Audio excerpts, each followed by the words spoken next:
ओम नमो भगवती वासुदेवाय नमो। नमस्कार बंधुगण आपण मानक आम यूट्यूब चैनल को स्वागत। बंधुगण आज भिडियो आम आपण कहबू 5 तारीख विशेष भाव 20 तारीख पर्यंत समय आपणकर किपरि रहिबो, केउ प्रकार स्थिति आपणकर देखादेब, केउ सब क्षेत्र रे आपणको फायदा मिलिबो आ केउ सब क्षेत्र रे आपणको सावधानता रहिबाकू पड़िबो। आपणकर लव लाइफ किपरि रहिबो, कैरियर किपरि रहिबो, बिजनेस आउ व्यापार किपरि रहिबो एवं स्वास्थ्यर महत्वपूर्ण इनफॉरमेशन मध्ये आमे आपण मानकू देबू। आउ ए वीडियो शेष रे आमे आपण मानकू गोटे उपाय विषय कहबू जहाँ द्वारा आपण आज दिन को आहुरी अधिक शुभ और मंगलदायक बनई पारिबे। आगो को वीडियो आरंभ करने पूर्व आपण को आमर रिक्वेस्ट कि जदि आपण आमर चैनल रे नुआ आछंती तो चैनल को सब्सक्राइब करंतु, सांगरे नोटिफिकेशन बेल को मध्य ऑन करंतु, जहाँद्वारा समय समय सह नुआ नुआ भिडियो नोटिफिकेशन आपन को मिलिबो। तो आसंतु जानिबा केमिति रहिबो विशेष भाव में आपणक पई 5 रु 20 तारीखर दिन। यदि सबुठारु प्रथमे आमे आपणको कहबू कि कौन आपणक पई विशेष भाव में पॉजिटिव रहिबा पई जाउछि। जदि कहबा तो फ्रेंड्स, विद्यार्थी माननकु इंटरव्यू रे कैरियर संबंधित परीक्षा रे सफलता मिलिबार पूरा संभावना बनुछि। सेथिपई निजर पाठ पढ़ा प्रति एकाग्रचित्त रुहंतु। आपणकर संतुलित दिनचर्या कारणरू अधिकतर कार्य आपणकर समय सह पूरा हेबो। ता सहित कौनसी धार्मिक प्रवृत्तिर व्यक्ति सहित आपणकर साक्षात आपणकर विचारधारा रे सकारात्मक परिवर्तन नहीं आसिबो तथा जीवन सह जड़ित सबु कार्य को करिवार बहुत भल नजरिया आपणको प्राप्त मध्य हेबो। आर्थिक स्थिति मध्य आपणकर काफी भल रहिबो। संपर्कियों सहित मनोरंजन संबंधित प्रोग्राम मध्य बनिबो आउ संबंध रे घनिष्ठता आसिबो। पूर्व किछि समय जो सबु कार्य प्रति आपण परिश्रम करुथिले एबे से सबुर शुभ परिणाम आशा ठारू अधिक आपणको प्राप्त हेबो। धार्मिक कार्य प्रति मध्य आपणकर रुचि बढ़िबो। पूर्व किछि समय जो कार्य रे आपणकर रोकावट आसुथुला एबे से सबु बहुत ही आसानी रूप रे विशेष भाव रे होई मध्य जीवो।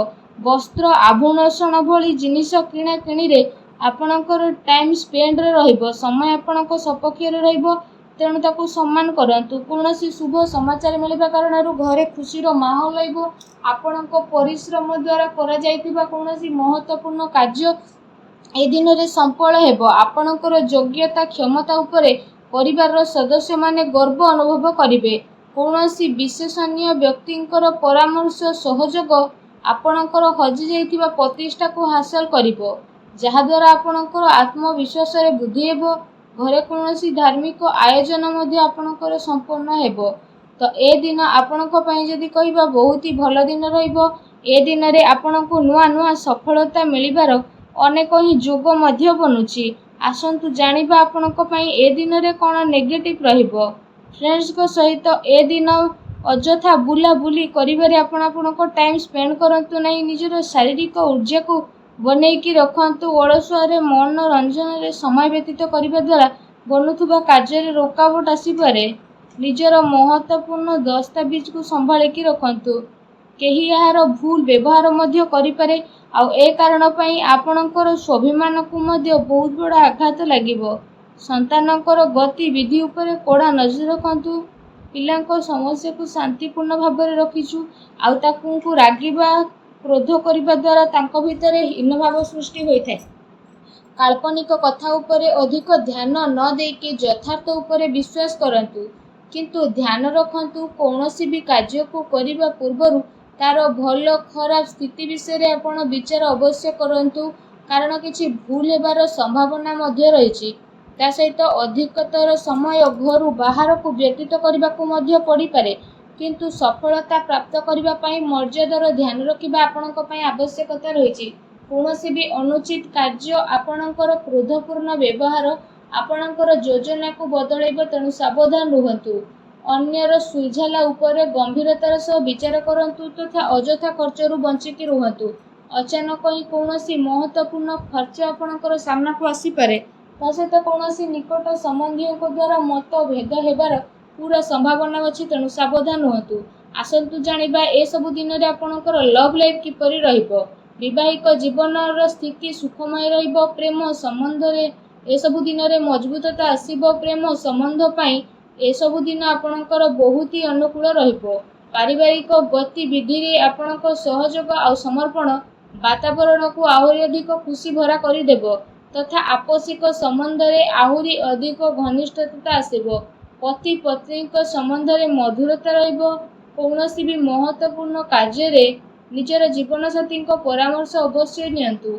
ए दिन आपणकर प्रेम संबंध मजबूत बनैबा पई गोटे बहुत ही भल दिन साब्यस्त होगाकू जाउछि। आसंतु जानिबा ए दिन रे आपणकर व्यवसाय कैरियर किपरि रहिबो।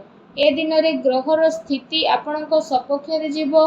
किछि भल कार्य आपणकर सफल हेबो तथा लाभर उचित अवसर आपणको प्राप्त हेबो।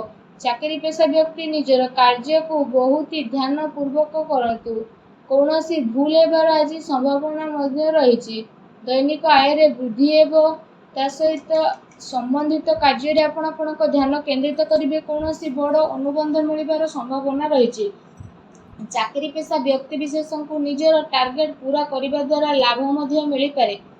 कौनसी नुआ स्थिति मिलवा कारण कौनसी भी डील फाइनल करने समय समझदारी एवं भावी चिंतिकी काम करंतु। लाभर मार्ग प्रस्तुत हेबार ए दिन रे आपणक पई जोग बनुछि। आपण आपणक समय भरपूर सदुपयोग करंतु। व्यावसायिक गतिविधि ए दिन रे सुचारू रूप से चलिबो किंतु चाकरी पेशा व्यक्ति विशेष को निजर कार्य प्रति टिके सावधान रहिबार आवश्यकता रही। अन्यथा अधिकारी वर्गक नाराजी आपणकु शिकार मध्य हेबाकू पड़ी पारे। व्यावसायिक विचार संबंधित रूपरेखा रे कौनसी भी कार्य को ए दिन रे आपण स्थगित करंतु। आर्थिक साधन रे आपणकर बुद्धि हेबो किंबा कौनसी प्रकार अनुचित कार्य को करबा ठार आपण दूरेकी रुहंतु। प्रॉपर्टी संबंधित कार्य रे पेपर वर्क रे आपण अधिक ध्यान दियंतु। टिके सावधानता आपणको बड़ मुश्किल असुविधा बंचई मध्य पारे। चाकरी पेशा व्यक्ति द्वारा बस उच्च अधिकारी प्रसन्न रहिबे। प्रमोशन मिलिबार मध्य ए दिन रे जोग बनुछि। आसंतु जानिबा ए दिन रे आपणकर स्वास्थ्य किपरि रहिबो।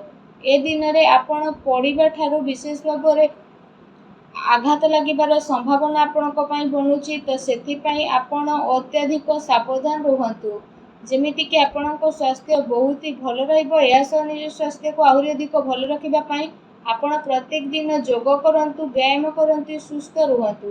आसंतु जानिबा ए दिन रे आपणक पई कोन विशेष उपाय रहिछि। ए दिन रे आपण स्नान आदि करि सारिबा परे बेल पत्र उपरे 21टी पत्र को छिंडांतु। आ ए कथार ध्यान रखिबार अछि कि ए जो 21टी पत्र नेउछंती ताहा पूरा अखंडित होई नथिबा दरकार। ताकू नहीं कि भगवान शिवों पाखे अर्पण करंतु। देखिबे सबु नकारात्मक शक्तिर विनाश हेबो, शुभ फल प्राप्त हेबो। वीडियो केमती लागला कमेंट करके जणांतु। चैनल नुआ आसले चैनल को सब्सक्राइब करंतु। धन्यवाद।